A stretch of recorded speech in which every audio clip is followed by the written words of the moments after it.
जहां देव माता अदिति जी भगवान से विनय कर रहे हैं और सामने चतुर्भुज भगवान श्रीहरि विराजमान है। विनय पूर्ण हुई। भगवान ने कहा, माता मैं जानता हूं कि आप किस उद्देश्य से पयोव्रत किया। आप यही चाहते हैं ना कि बलि से देवराज पद छीन करके आपके पुत्रों को दें, आपके पुत्र पुनः अमरावती में सुखपूर्वक वास करें। तो ऐसा किया नहीं जा सकता, क्योंकि बलि ने अपने गुरुदेव को संतुष्ट कर लिया है और गुरुदेव जिसके ऊपर प्रसन्न है उसको पराक्रम के द्वारा परास्त नहीं किया जा सकता। मैं तुम्हारे पुत्र के रूप में अवतीर्ण हूं और जाकर के भिक्षा मांग करके मैं संपत्ति दे सकता हूं, लेकिन पराक्रम के द्वारा नहीं। ये देखो गुरु आराधना का फल। भगवान कह रहे पराक्रम के द्वारा बलि पर विजय प्राप्त नहीं की जा सकती। मैं तुम्हारा पुत्र बनूंगा और फिर भिक्षा मांगूंगा, भीख मांगूंगा जाके। त्रिभुवन के स्वामी भगवान देव माता अदिति से ऐसा कहा। परीक्षित, भगवान जब ऐसा कह रहे थे तो उस समय तो शंख चक्र गदा और पद्म कमल धारण किए हुए थे। देखते देखते भगवान वामन के रूप में प्रकट हो गए। भगवान का जो भी अवतार होता है सब दिव्य चिदानंदमय होता है, पार्थिव नहीं है। अद्भुत रूप भगवान का वामन रूप, वामन छोटा रूप। कश्यप जी के घर का अंधकार नष्ट हो गया, दिशाएं निर्मल हो गई, नदी और सरोवरों का जल स्वच्छ हो गया। सबके हृदय में एक आनंद की बाढ़ आ रही है। सब ऋतुएं एक साथ प्रकट हो गई। स्वर्गलोक, अंतरिक्ष, पृथ्वी, देवता, द्विज, गौ, पर्वत, सबके हृदय में आनंद का उल्लास है। भगवान वामन जिस समय प्रकट हुए उस समय चंद्रमा श्रवण नक्षत्र पर थे। भाद्रपद मास के शुक्ल पक्ष की श्रवण नक्षत्र वाली द्वादशी थी। अभिजीत मुहूर्त में भगवान का जन्म हुआ। सभी नक्षत्र तारे भगवान के जन्म को मंगलमय सूचित कर रहे थे। जिस तिथि में भगवान का जन्म हुआ था उसे विजया द्वादशी कहते हैं। जन्म के समय सूर्य आकाश के मध्य भाग में स्थित थे। भगवान के अवतार के समय शंख, ढोल, मृदंग, ढफ, नगाड़े आदि बाजे बजने लगे। तरह तरह के वाद्य बज रहे हैं। तुरही तुमुल ध्वनि कर रही। अप्सराएं प्रसन्न होकर नाचने लगी। श्रेष्ठ गंधर्व गाने लगे। मुनि, देवता, मनु, पितर, अग्नि स्तुति करने लगे। सिद्ध, विद्याधर, किम पुरुष, किन्नर, चारण, यक्ष, राक्षस, पक्षी, मुख्य मुख्य नागगण और देवताओं के अनुचर ये नाचने गाने एवं भूरी भूरी प्रशंसा करने लगे। देव माता अदिति के आश्रम को पुष्पों की वर्षा से ढक दिया। ऋषि मुनि गंधर्वादि ने अदिति जी को बहुत आनंद देखा। परम पुरुष परमात्मा सर्वाश्चर्य में स्वरूप धारण किए हुए विराजमान है।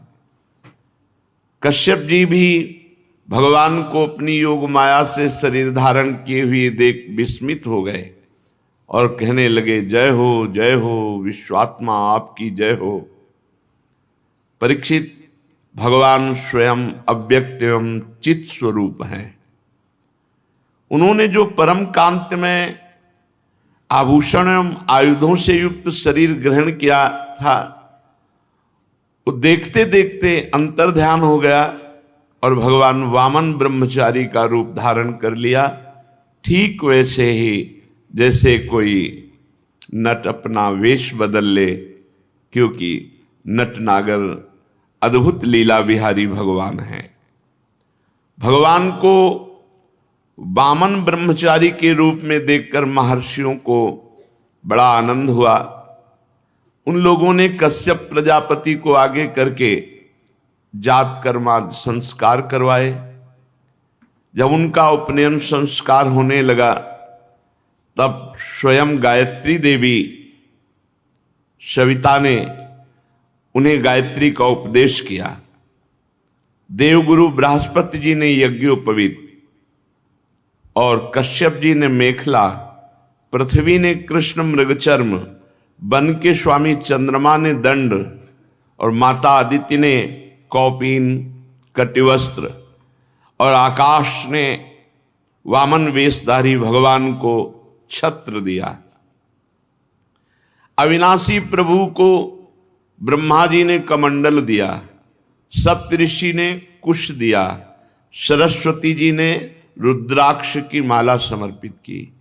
इस रीति से वामन भगवान का प्रकट होना और तुरंत उपनयन संस्कार होना। यक्षराज कुबेर ने उनको भिक्षा का पात्र दिया और जगत जननी अन्नपूर्णा भगवती उमा ने स्वयं भिक्षा दी। वटु वेशधारी भगवान वामन का सम्मान इस तरह से सब बड़े महाजनों ने किया। ब्रह्मर्षियों से भरी हुई सभा में अपने ब्रह्म तेज के कारण अत्यंत शोभायमान हुए वामन भगवान। भगवान ने स्थापित प्रज्वलित अग्नि को कुशों से परिसमूहन और परिस्तरण करके पूजा की, हवन किया, जो ब्रह्मचारी का नियम होता है। और उसी समय तैयार हो गए यशस्वी बलि भृगुवंशी ब्राह्मणों के आदेशानुसार अश्वमेध यज्ञ कर रहे हैं, वहां जाकर के भिक्षा मांगना। यद्यपि भगवान समस्त शक्तियों से युक्त हैं, उनको क्या मांगना। जे ही भगवान चले मांगने के लिए, पृथ्वी पग पग पर नाच रही, क्योंकि भगवान के चरण चिन्ह से युक्त होती जा रही। नर्मदा के उत्तर तट पर भृगुकच्छ नाम का एक बड़ा सुंदर स्थान है। वहीं महाराज बलि यज्ञानुष्ठान कर रहे थे। मानो करोड़ों सूर्य एक साथ आ रहे हों, ऐसा तेज वामन भगवान का। दूर से ही सब ऋषि मुनि खड़े हो गए देखकर वामन भगवान को कि यज्ञ मंडप की तरफ तेजो में भगवान।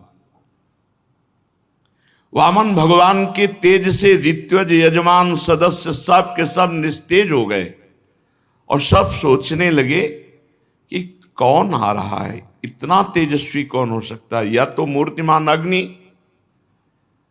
और या सनत कुमार। कौन है? भृगु जी के पुत्र शुक्राचार्य अपने शिष्यों के साथ इसी प्रकार कल्पना कर रहे थे कि हाथ में छत्र दंड जल से भरा कमंडल लिए हुए वामन भगवान अश्वमेध यज्ञ के मंडप में प्रवेश किया। कमर में मूंज की मेखला है, गले में यज्ञोपवीत धारण किए हुए हैं, बगल में मृगचर्म है, सिर पर जटा और बौना स्वरूप ब्राह्मण के वेश में ब्रह्मचारी भगवान यज्ञ मंडप में प्रवेश किए तो सब भृगुवंशी ब्राह्मण निस्तेज हो गए, निष्प्रभ हो गए।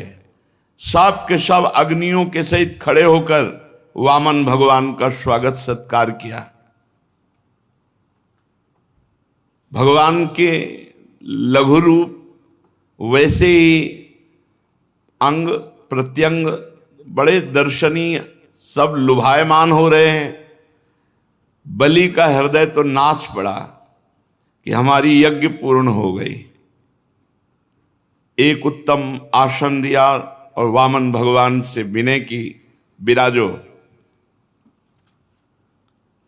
फिर बलि ने अभिनंदन किया, पात्र मंगाया, चरण पखारे भगवान के। आहा, पांव पखार कर चरणामृत पिया, माथे पे धारण किया। फिर वामन भगवान की पूजा की। प्रतिपल बलि के हृदय में एक अद्भुत आनंद, भगवान के चरण कमलों का जो चरणामृत पान किया तो वैसे ही निष्पाप हो चुके थे बलि, क्योंकि 100 अश्वमेध यज्ञ। जिस चरणामृत को स्वयं देवादिदेव चंद्रमौली भगवान शंकर अत्यंत भक्ति भाव से अपने सिर पर धारण करते हैं, वही चरणामृत धर्म के मर्मज्ञ राजा बलि ने जब मस्तक पर धारण किया तो अनुभव में आ गया कि ये कोई साधारण नहीं है, ये या तो स्वयं भगवान है या इस छद्म भेष में कोई महापुरुष पधारे हुए हैं। बलि ने हाथ जोड़कर कहा, ब्राह्मण कुमार, स्वागतम ते नमस्तुभ्यं ब्रह्मन् किं करवाम ते ब्रह्मर्षीणां तपः साक्षान् मन्ये त्वार्य वपुर्धरम् अद्य नः पितरस्तृप्ता अद्य नः पावितं कुलम् अद्य स्विष्टः क्रतुरयं यद भवानागतो गृहान। स्वागतम स्वागतम, स्वागत है आपका, स्वागत है, नमस्कार नमस्कार, आपको बार बार नमस्कार। आज्ञा कीजिए, मैं आपकी क्या सेवा करूं। आज मुझे ऐसा जान पड़ता है कि बड़े बड़े ब्रह्म ऋषियों की तपस्या ही स्वयं मूर्तिमान होकर वामन के रूप में मेरे सामने आई है।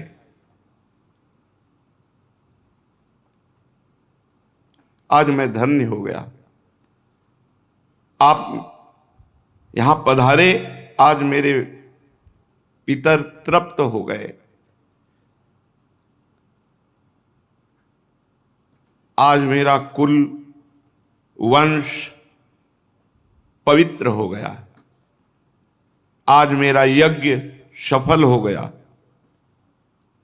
हे वामन ब्राह्मण कुमार, पता नहीं आपके पांव पखारने से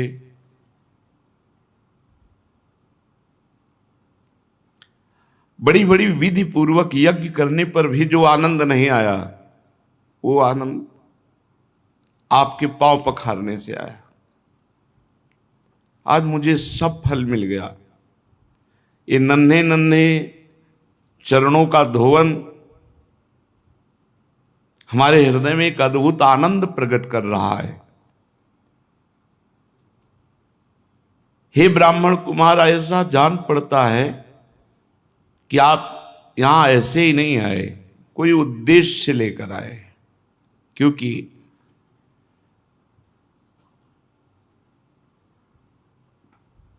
आपके चेहरे से पता चलता है कि आप कुछ मांगना चाहते हैं, कुछ उद्देश्य लेकर आए। पूज्य ब्रह्मचारी, आप जो आज्ञा करेंगे उसकी पूर्ति होगी। गाय, सोना, सामग्री, सुसज्जित घर, पवित्र अन्न, पीने की वस्तु, विवाह योग्य ब्राह्मण की कन्या, संपत्ति से भरे हुए गांव, नगर, राज्य, जो चाहे वो ले लीजिए, अवश्य ही मैं आपको दूंगा।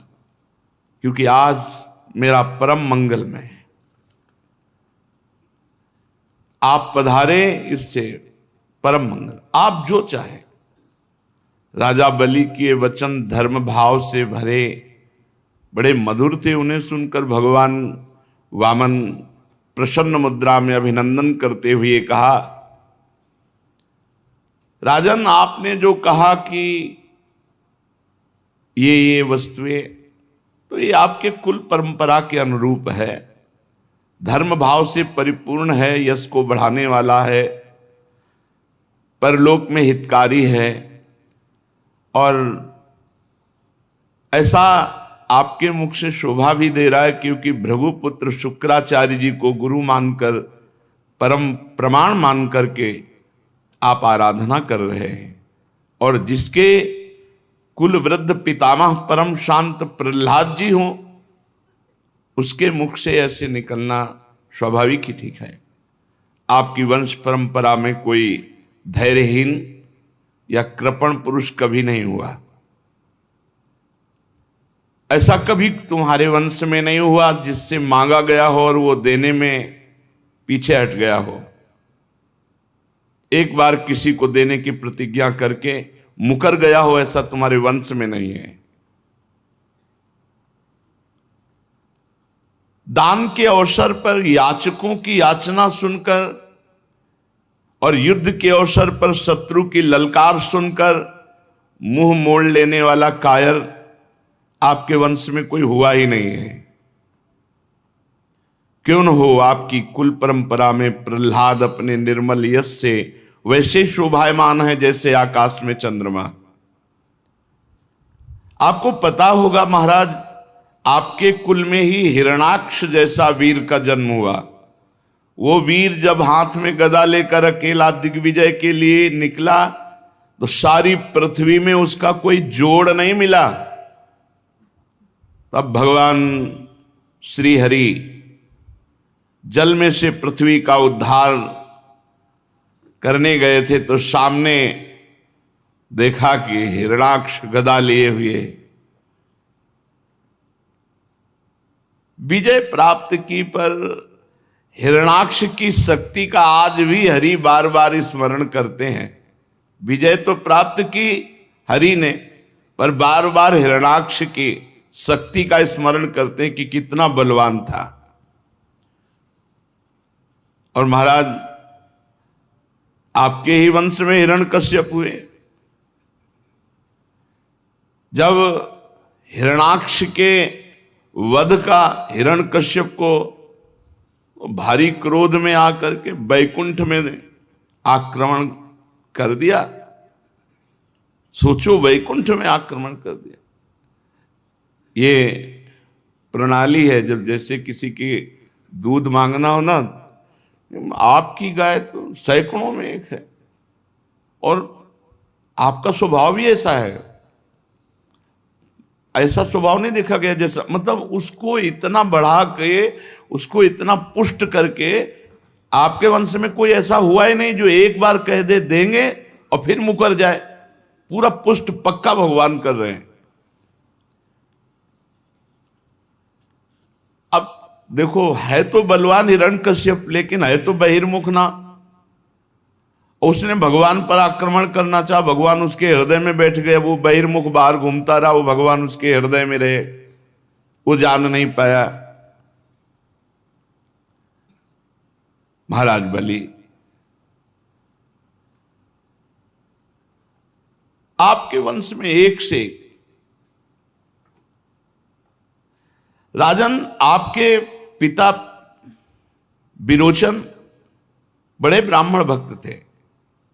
यहां तक कि उनके शत्रु देवता ने ब्राह्मणों का वेश बनाकर उनसे उनकी आयु का दान मांगा, और उन्होंने ब्राह्मणों के छल को जानते हुए भी अपनी आयु दे डाली। आप भी अपने वंश का ही, और शुक्राचार्य जी आपके गुरु, प्रहलाद जी आपके पूर्वज, बड़ा यश आपके, भगवान बड़ाई किए जा रहे हैं। मुंह मांगी वस्तु देने वालों में आप श्रेष्ठ हैं, तो आपने कहा जो इच्छा हो सो मांग लो। तो देखो हम बहुत संतुष्ट ब्राह्मण हैं, संतोषी ब्राह्मण। हमको तो केवल अपने 3 पग पृथ्वी चाहिए, उतने से काम चल जाएगा। 3 पग पृथ्वी वो थोड़ी सी है। अपने पैरों से हम 3 डग केवल नापेंगे, उतनी पृथ्वी दे दो। बहुत जोर से सब सभा और बलि जी भी हंस दिए। बोले ब्राह्मण कुमार तुम किससे बात कर रहे हो? त्रिभुवनपति से बात कर रहे हो। तुम वैसे जब बात करते तो लगता है ज्ञानियों में श्रेष्ठ कोई बात कर रहा है, पर अभी बच्चे हो तुम। फिर तुमसे कह रहा हूं, नगर का नगर मांग लो, राज्य का राज्य मांग लो। तुम अभी समझ नहीं पा रहे हो कि तुम क्या मांग रहे हो। महाराज बलि से 3 डग केवल भूमि। अरे मैं तीनों लोकों का एकमात्र अधिपति हूं, द्वीप का द्वीप दे सकता हूं। जम्बू द्वीप मांग लो, पूरा द्वीप दे दूं। मैं बहुत प्रसन्न हूं और तुम मुझसे 3 डग भूमि केवल। ब्रह्मचारी, मेरा एक स्वभाव है, मेरे यहां जो मांगने आ गया उसको कभी जीवन में दूसरी जगह मांगना ना पड़े, इतना मांग लो। भगवान ने कहा राजन, अगर असंतोष हो जाए तो ये पूरा विश्व ब्रह्मांड एक आदमी को दे दिया जाए तो भी तृप्त नहीं होगा, और संतोष हो जाए तो थोड़े में भी आनंद रहता है। देखो हम हैं संतोषी। आपको देना है तो 3 पग भूमि केवल, बस, मुझे और कुछ नहीं। मैं संतुष्ट हूं 3 पग पृथ्वी में। जो कुछ संतोष से जीवन व्यतीत करने पर आनंद मिलता है ना, वो असंतोषी को कभी नहीं मिल सकता। असंतोषी का हृदय जलता रहता है और संतोषी का हृदय शांत शीतल रहता है। असंतोषी जन्म मृत्यु के चक्कर में पड़ता है और संतोषी मोक्ष। वैसे तो स्वयं प्राप्त वस्तु से जो संतुष्ट रहता है उसका भजन तेज कभी नष्ट नहीं होता, और वो सहज में मोक्ष पदवी पर आरूढ़ होता है। कोई इच्छा नहीं, आकाश वृत्ति से स्वयं जो आए उसी से, न मांगना न कोई उपाय करना। पर हम आए हैं तुम्हारे यहां मांगने, इसीलिए मैं अपनी बात पे डटा हूं कि केवल 3 पग भूमि का आप दान कीजिए। भगवान जब अपनी बात पर डटे हैं तो राजा बलि ने कहा चलो, जिसमें तुम्हें प्रसन्नता हो उतना ही कर लो। 3 पग पृथ्वी चाहिए। जलपात्र उठाया, मैं संकल्प करता हूं। शुक्राचार्य जी सब कुछ जान गए कि अरे वामन रूप में तो स्वयं भगवान है, और राजा बलि को त्रिभुवन से, जो त्रिभुवनपति पद है, उससे हटाने की ये लीला है। शुक्राचार्य जी ने कहा विरोचन कुमार बलि, सावधान, संकल्प मत करना।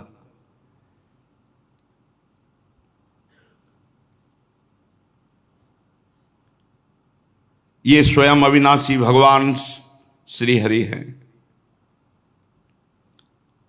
ये बड़े छलिया हैं। ये अपने शरणागत देवताओं का काम बनाने के लिए तुम्हारे सामने मीठी मीठी बातें कर रहे हैं। मैंने ध्यान के द्वारा देख लिया, अदिति देव माता ने आराधना की और उनके गर्भ से अवतीर्ण हुए हैं। महान अनर्थ हो जाएगा अगर 3 पग पृथ्वी का दान देने का संकल्प कर लिया, और ये आप पर ही नहीं संपूर्ण दैत्यों पर अन्याय होगा, और मैं बिल्कुल इसे ठीक नहीं मानता हूं। ये ब्रह्मचारी बनकर बैठे हुए, जानते हो, तुम्हारा राज्य, ऐश्वर्य, लक्ष्मी, तेज, विश्व विख्यात कीर्ति सब कुछ एक क्षण में अपहरण करके इंद्र को दे देंगे। अरे ये विश्वात्मा है, तुम 3 पग भी नहीं पूरे कर पाओगे। मूर्ख, जब अपना सर्वस्व छिन जाएगा तो तेरे परिवार का, तेरे राज्य का कैसे जीवन निर्वाह होगा। अरे ये विश्व व्यापक है, इनको ऐसा मत देख कि ये छोटे से बामन भगवान बैठे हुए। ये विश्व व्यापक विश्वात्मा है, इनका विशाल शरीर इसमें छुपा हुआ है। वो जैसे कितना बड़ा नहीं होता नपना है, वो छोटा है, वो जब बड़ा हो कितना लंबा होता है। तो भगवान छोटे से रूप में, जब शुक्राचार्य, मैं जानता हूं इनको, मैं इनको जानता हूं, शुक्राचार्य जी के, मैं इनको जानता हूं। तुम तीसरा पग पूरा नहीं कर सकते। जब पूरा ना कर पाओगे तब तुम्हारी दुर्दशा हो जाएगी। प्रतिज्ञा पूरी ना करने का तुम्हें पाप लगेगा और तुम नरक जाओगे। इसलिए तुम्हें संकल्प करना ही नहीं है, मेरी आज्ञा है। विद्वान पुरुष उस दान की प्रशंसा नहीं करते जिसके बाद जीवन निर्वाह के लिए कुछ बचे ही नहीं। जिसका जीवन निर्वाह ठीक ठीक चलता है वही संसार में दान, यज्ञ, तपस्या और परोपकार के कर्म कर सकता है। धन के 5 हिस्से लगाने चाहिए। एक हिस्सा धर्म के लिए, गुप्त, कोई जाने ही नहीं तो धर्म माना जाएगा। और एक हिस्सा यश के लिए, जो सब जाने कि हां इतना दान किया है। और एक हिस्सा जिससे धन आ रहा है उस धन की अभिवृद्धि के लिए, बढ़ाने के लिए। और एक हिस्सा अपने परिवार के भोग के लिए। और एक हिस्सा आए हुए अतिथि, स्वजन, रिश्तेदार, नातेदार, पशु पक्षी, इनकी सेवा के लिए। जो अपने धन के 5 हिस्से करता है वो इस लोक और परलोक में दोनों जगह सुख पाता है। असुर शिरोमणे, यदि तुम्हें यह चिंता हो कि तुम्हारी प्रतिज्ञा टूट जाएगी तो मैं इस विषय में तुम्हें कुछ ऋग्वेद की श्रुतियों का आश्रय सुनाता हूं। श्रुति कहती है किसी को कुछ देने की बात स्वीकार कर लेना सत्य है, और नकार जाना अर्थात अस्वीकार कर देना असत्य है। पर यह शरीर एक वृक्ष है, सत्य इसका फल फूल है। और जब वृक्ष ही न रहे तो फल फूल क्या करेंगे। इसलिए नकार जाना, अपनी वस्तु दूसरे को न देना, दूसरे शब्दों में अपने लिए भोग के लिए संग्रह बचाए रखना, इस शरीर रूपी वृक्ष का मूल है। इसलिए इतना उचित है कि ना कर दो, नहीं दे पाएंगे। शुक्राचार्य जी अपने शिष्य को नीति का वर्णन, प्रीति का नहीं वर्णन कर रहे। हां मैं दूंगा, ये वाक्य ही धन को दूर कर हटाने वाला है, इसलिए कह दो नहीं दूंगा। याचकों को सब कुछ दे देना, स्वीकार कर लेना ही थोड़ी ठीक होता है। इसके विपरीत विचार पूर्वक कुछ थोड़ा लेने वाला हो तो दे दे, चलो भाई हमारा परिवार भी पालेगा, तुम्हारा भी काम चल जाएगा। लेकिन यहां बिल्कुल ठीक नहीं, यहां तो अस्वीकार ही करो, बिल्कुल नहीं देना, नहीं देना, 3 पग पृथ्वी भी नहीं देना। तुम्हें लग रहा हो कि झूठ बोल दिया, तो देखो यहां झूठ बोलने में पाप नहीं लगता। जब अपनी स्त्री को प्रसन्न करने के लिए, तो झूठ बोलने में कोई बात नहीं। शुक्राचार्य जी महाराज प्रमाण दे रहे हैं। और हास परिहास में बोला गया झूठ, किसी के प्राण बचाने में बोला गया झूठ, और किसी जीवन रक्षा, प्राण संकट, गौ ब्राह्मण, इनके हित में बोला गया, ये पापकारी नहीं होता है। अपनी स्त्री को प्रसन्न करने के लिए बोला गया, हास परिहास में बोला गया, और किसी की आजीविका जा रही है और आप झूठ बोल दो बच जाएगी तो आप झूठ बोल दो, वो सत्य का फल मिलेगा आपको। किसी के प्राण जा रहे हैं और आपके झूठ बोलने से बच जाते तो आप झूठ बोल दो, उसके प्राण बच जाएंगे। गौ ब्राह्मण के हितकर में अगर आप झूठ बोल देते हैं तो वो सत्य के समान होगा।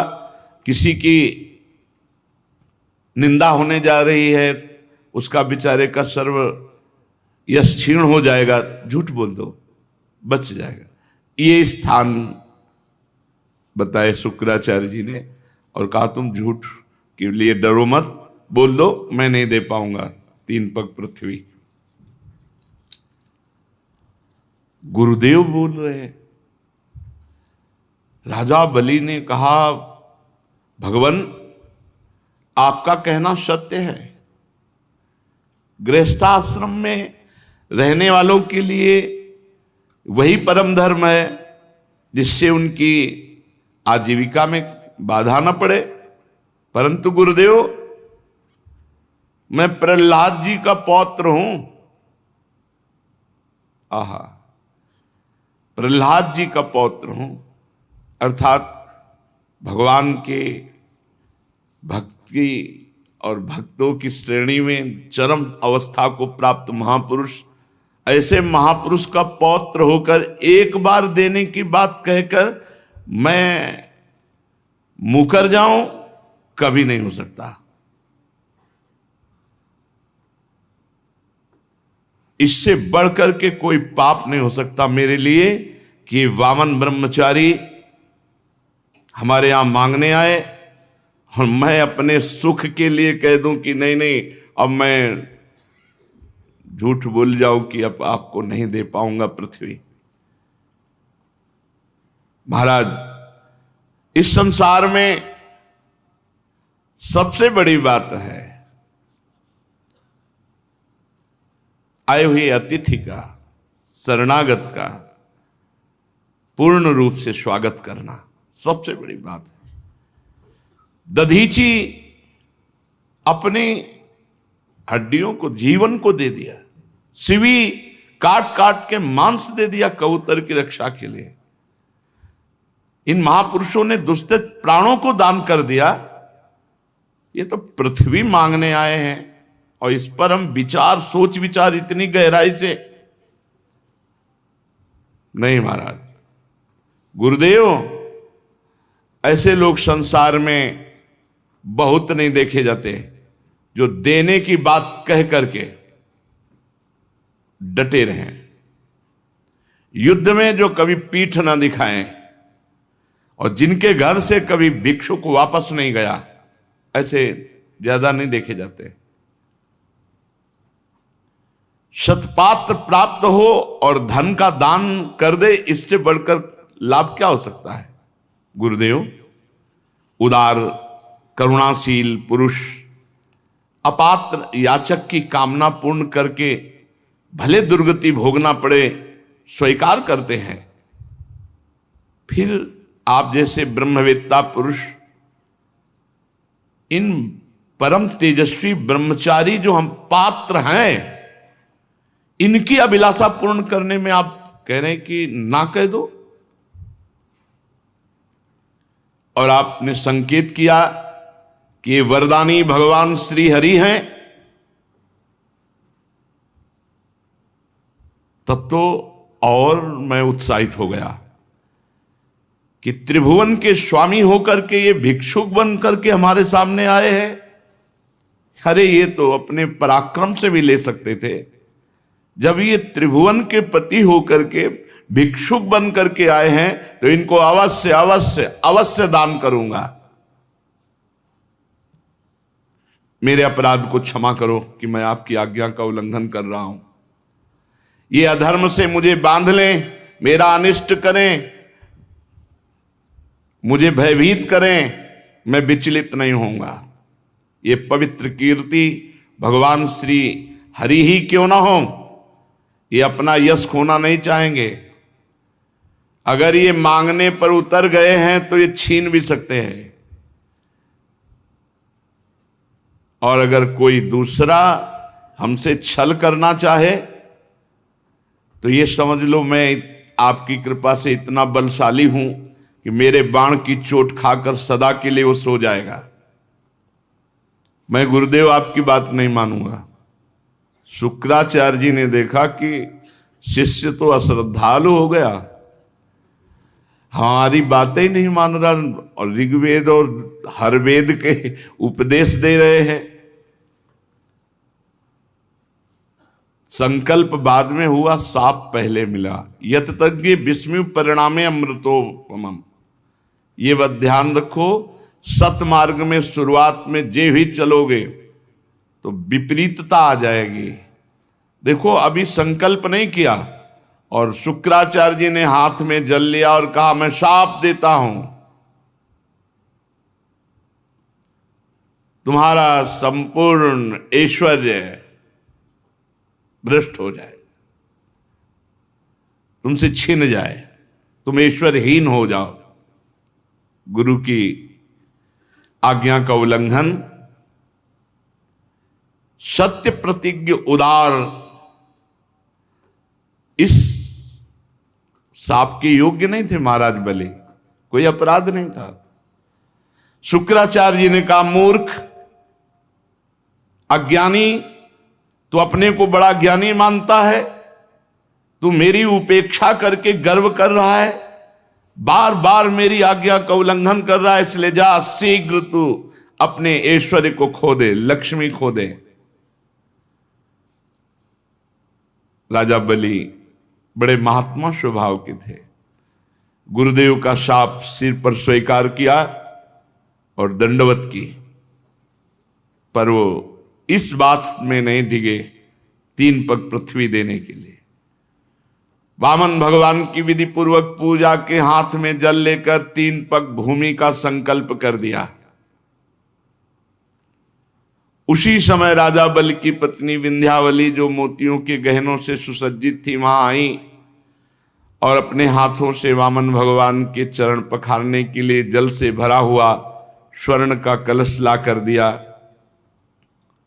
बलि ने पुनः दोबारा भगवान के चरण धोए और चरणों का वह विश्व पावन जल अपने सिर पर चढ़ाया।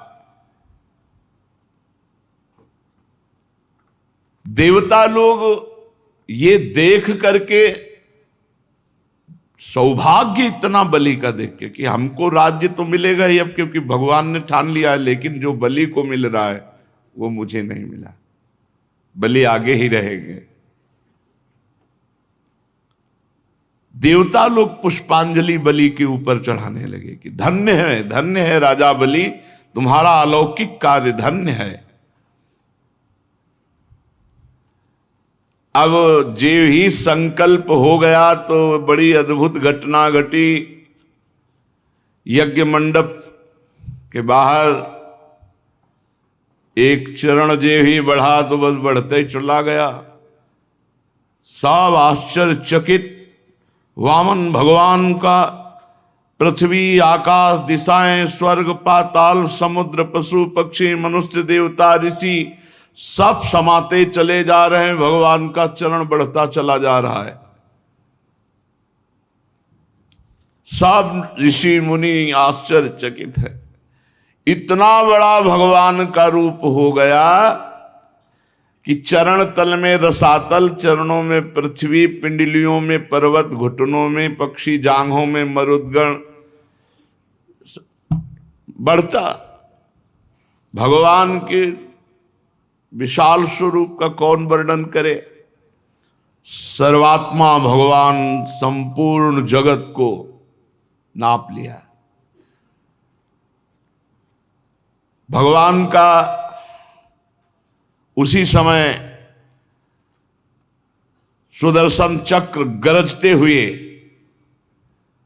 भयंकर टंकार करने वाला सारंग धनुष, पांचजन्य शंख, कौमोद की गदा, 100 चंद्राकार चिन्हों वाली ढाल, विद्याधर नाम की तलवार, अक्षय बाणों से भरे 2 तरकस, लोकपालों के सहित भगवान के सुनंद आदि पार्षदगण ये सब उपस्थित हो गए।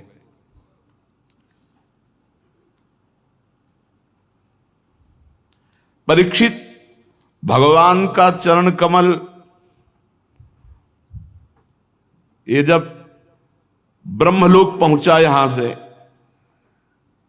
बढ़ता हुआ ब्रह्मलोक, ब्रह्मा जी ने देखा, अरे ये तो श्री भगवान का श्री चरण है। तो नखचंद्र की छटा से सत्यलोक फीका पड़ गया। भगवान के चरणों की नख कांति से ब्रह्मलोक फीका पड़ गया। स्वयं ब्रह्मा उस प्रकाश में डूब गए। मरीचि आदि ऋषि, सनंदन आदि नैष्ठिक ब्रह्मचारी, बड़े बड़े योगी भगवान के चरण कमल की अगवानी की। वेद उपवेद नियम यम तर्क इतिहास वेदांग पुराण सहित ये सब मूर्तिमान होकर वहां भगवान के चरणों की आराधना। योग रूप वायु से ज्ञानाग्नि को प्रज्वलित करके कर्ममल को भस्म कर डाला, वो सब महात्मा वहां विराजमान भगवान के चरण कमल की वंदना की। इसी चरण कमल के स्मरण की महिमा से सब कर्मों के द्वारा प्राप्त न होने वाले ब्रह्मधाम की जो प्राप्ति की महापुरुषों ने, वो सब चरण की वंदना कर रहे हैं। अगवानी करने के बाद विश्वरूप भगवान के चरण का अर्घपाद्य से पूजन कर प्रक्षालन किया। पूजा करके बड़े प्रेम और भक्ति से भगवान की स्तुति की। ब्रह्मा के कमंडल का वही जल वामन भगवान के पांव पखारने से पवित्र होने के कारण गंगा जी के रूप में परिणित हुआ।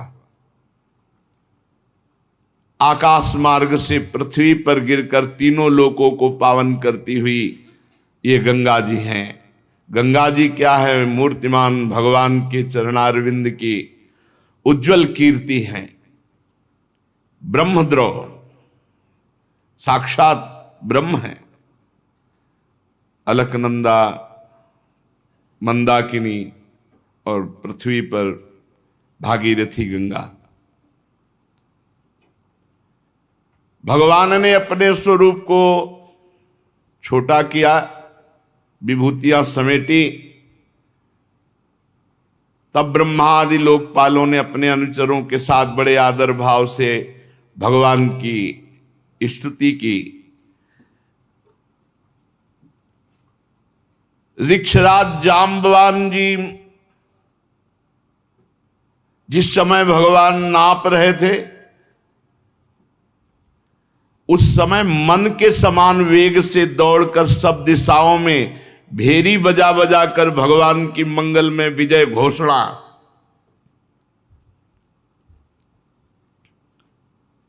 तभी वो जब कौन जाए समुद्र के पार, तो कह रहे हैं कि समुद्र क्या, बूढ़ा हो गया हूं। नहीं तो जितने में भगवान ने 2 पग पृथ्वी नापी थी, उतने में 7 परिक्रमा पूरे ब्रह्मांडों की, और हर जगह जय घोष वामन भगवान की जय। मन के वेग के समान, मन के वेग के समान।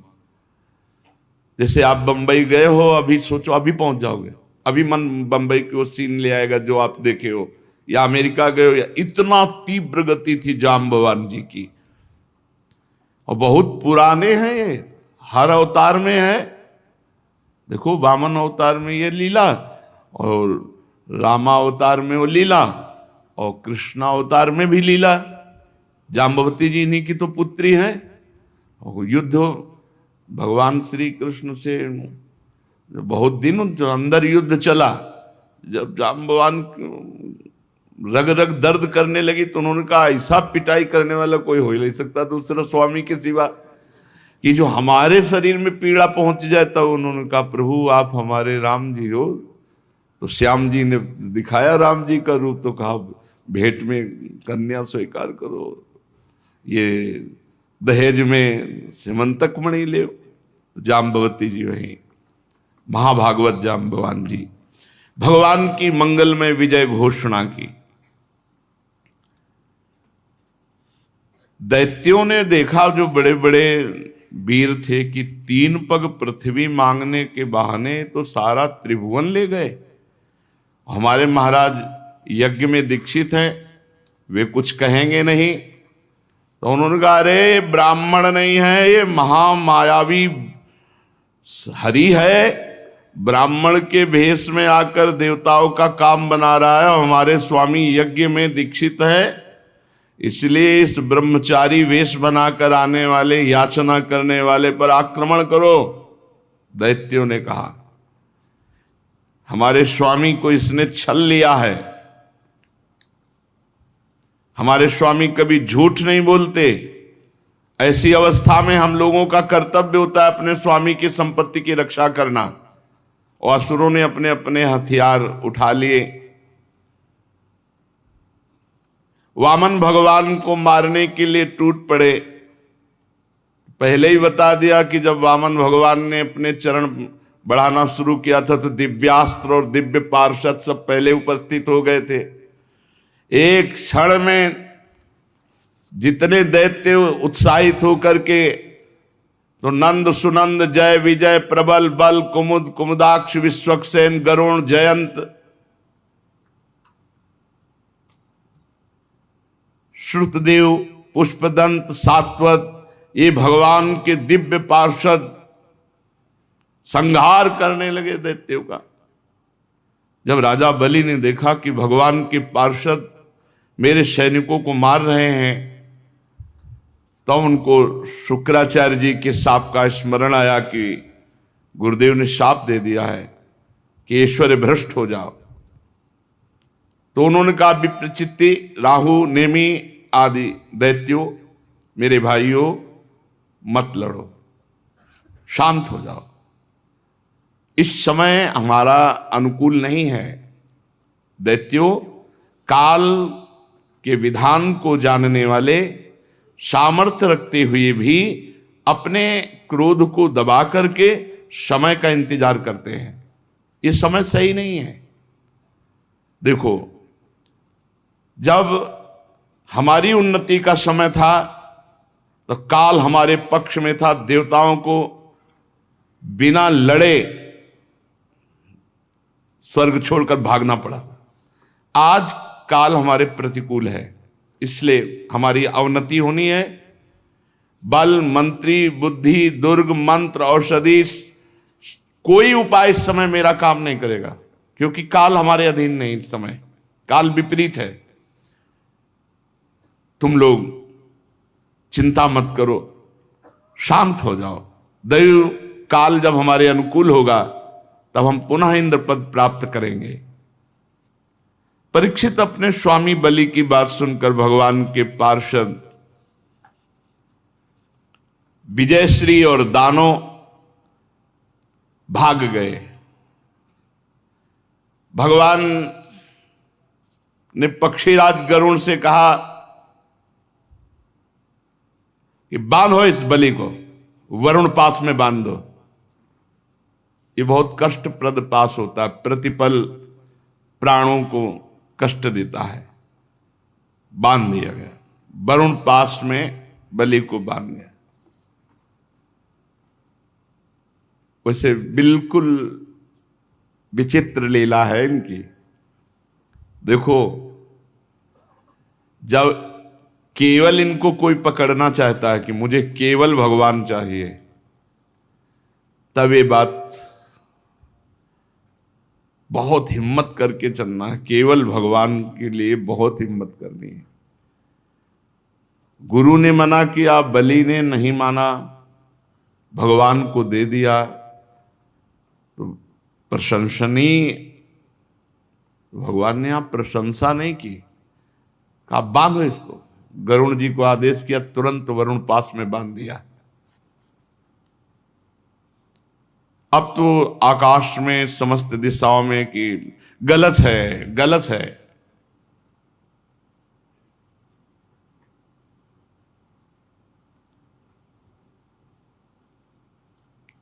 क्योंकि जिसने सर्वस्व अर्पित कर दिया, अब क्या है?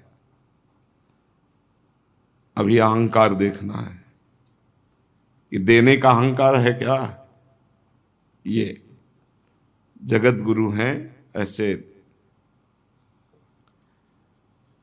वरुण पास में बहुत कष्ट, सब संपत्ति छिन गई और लेने वाले कठोर व्यवहार दिखा रहे हैं, बांध दो, बांध दिया, जैसा विपक्ष में होता है।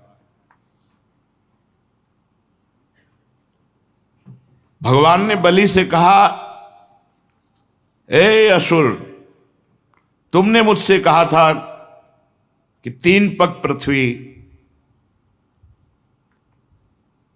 तो 2 पग में हमने समस्त ब्रह्मांडों को नाप लिया। बोल अब तीसरा पग कहां से देगा? पूरा कर। जहां तक सूर्य की गर्मी पहुंचती, जहां तक नक्षत्र, चंद्रमा, किरणें, बादल बरसते, सब नप गया। तेरे देखते देखते मैंने पैर से भूलोक, आकाश, दिशाएं, स्वर्गलोक, महरलोक, जनलोक, तपलोक, सत्यलोक सब नाप लिया। बोल तीसरा पग अगर नहीं देगा तो तुझे नरक में डालूंगा।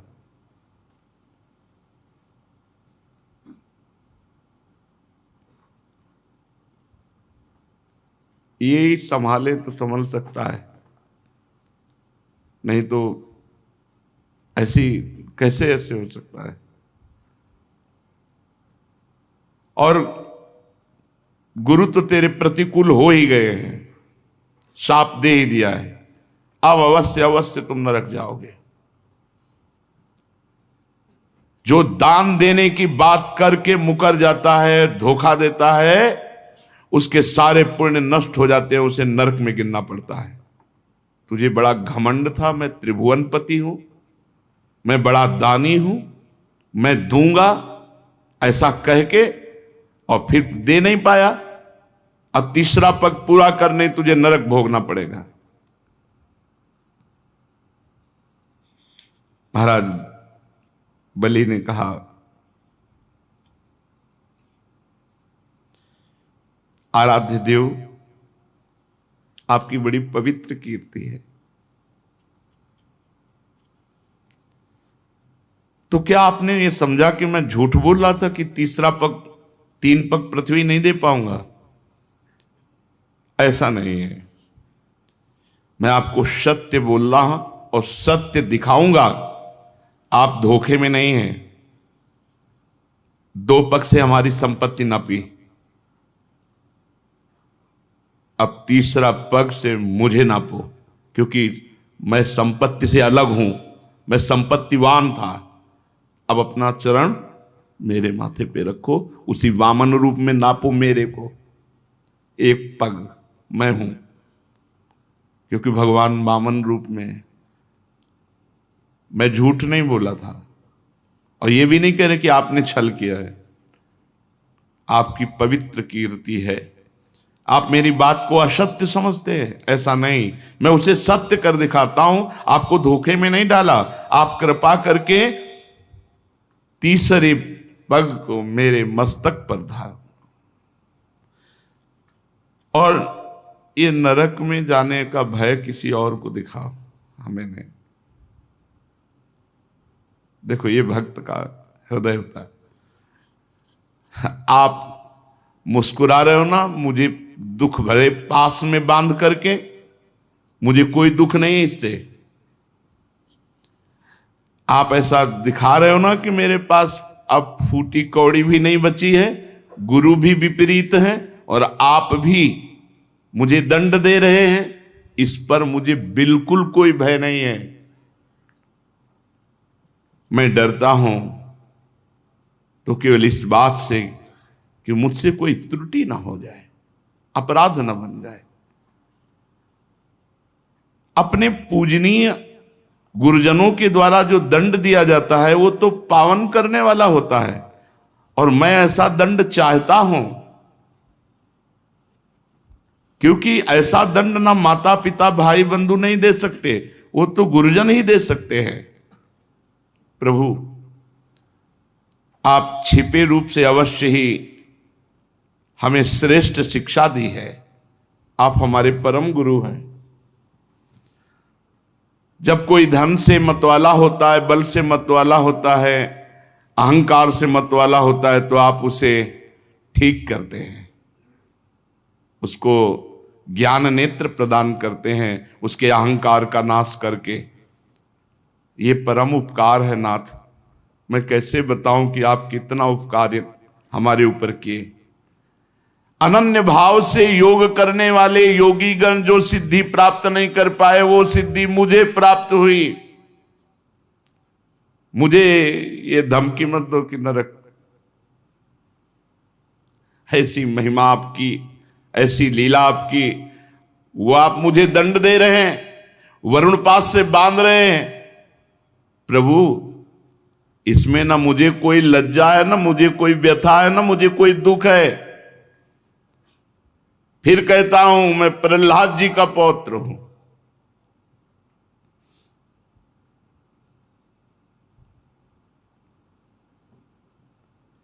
कितना कष्ट दिया गया प्रहलाद जी को, लेकिन अपनी निष्ठा से विचलित नहीं हुए। यही है भक्ति का स्वरूप, यही है कि स्वयं हम जिसकी भक्ति कर रहे हैं वही हमारे विपरीत अगर लीला करने लगे तो भी हमें उनको नहीं छोड़ना। ये बड़ी परिपक्व अवस्था भक्ति की होनी चाहिए। देखो, सब कुछ समर्पित है, अब आपके सिवा कोई है नहीं, और आप ही विपरीत हो, गुरु भी विपरीत हो गए, सब विपरीत हो गए, तो आप कम से कम आप तो विपरीत ना होइए। लेकिन आखिरी हद की बात है कि आप भी विपरीतता दिखा रहे हो। कह रहे हैं तुझे पक्का नरक मिलेगा, और गरुण जी से कह के वरुण पास में बंधवा दिया, और कहां तीसरा पग पूरा करेगा, बड़ा दानी बनता है। ऐसा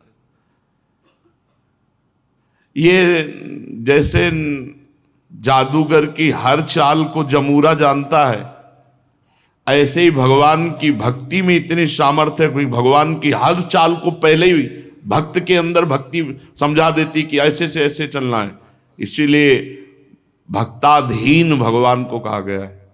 भक्ति के भाव में भरकर भगवान अजित को जीत ले, वो भक्ति है। इसलिए भगवान की भक्ति में इतनी सामर्थ्य है कि जो न योगी, न तपस्वी, न ज्ञानी कभी भगवान को अधीन कर नहीं पाए, वो भक्तों के पीछे डोले हैं, भक्तों के पीछे डोले हैं। भक्तन पाछे यो फिरत जीव बछरा संग गाय, भक्ताधीन मनः पूज्य गोपाल शास्त्र नाम। भक्ता अधीन प्रहलाद जी की मेरे पितामह हैं, सारे जगत में प्रसिद्धि है। किस बात से? कि आपके भक्तों में सर्वश्रेष्ठ है। तो प्रभु, मैं उन्हीं का पौत्र हूं। आप चाहे जितना विपरीतता करें, हमारी भक्ति में फर्क नहीं पड़ सकता। ये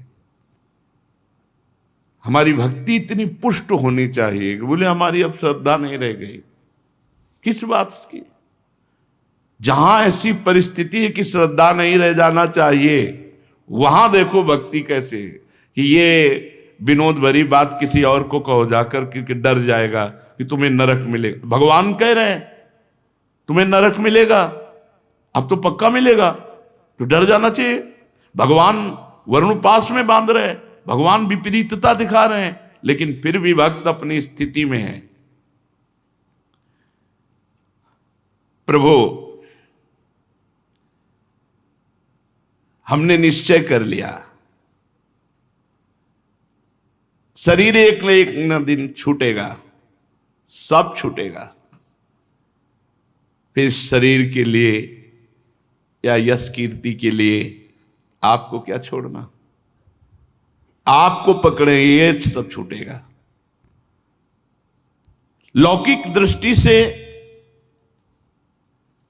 आप कुछ भी कहें, लेकिन अंतर्दृष्टि से आप देखें, अंतर्दृष्टि से। प्रभु, हिरण्यकश्यप के वंश का हूं, तो आप बाह्य दृष्टि से तो हमारे साथ शत्रुता का व्यवहार दिखा सकते हो, अंतर्दृष्टि से नहीं। दोनों बातें सामने रखते हैं। प्रहलाद जी का पौत्र हूं, मतलब भक्ति की कसौटी में आप कितना भी कस लो, हमें फेल नहीं कर सकते। और ये जो बाहर लीला कर रहे हो गलत है नहीं, क्योंकि हिरण्यकश्यप हमारे ही पितर है, तो आपसे द्रोह करते थे, तो आप द्रोह की लीला हमसे करोगे, कर लो, पर अंतर्दृष्टि से देखो आप। बलि ऐसा बोल ही रहे थे, मुख में भगवान नाम, आंखों में अश्रु, प्रहलाद जी पधारे। राजा बलि ने देखा कि मेरे पितामह बड़े तेज संपन्न और मुस्कुरा रहे हैं, कमल के समान कोमल नेत्रों से अश्रुबिंदु टपक रहे हैं। वरुण पास में बलि बंधे हुए, इसलिए जैसा प्रहलाद जी के आने पर आदर करते थे वैसा नहीं कर पाए, केवल नेत्रों से। प्रहलाद जी ने देखा भक्तवत्सल भगवान वहां विराजमान है, सुनंद नंदादि पार्षद सेवा कर रहे हैं। प्रहलाद जी तो वैसे ही पुलकित अश्रु प्रवाह, लेकिन जब देखा कि बलि जी पर इतनी कृपा, तो साष्टांग भगवान के चरणों में लौट गए। और फिर जो भगवान से वार्ता हुई वो आगे शिष्य आगे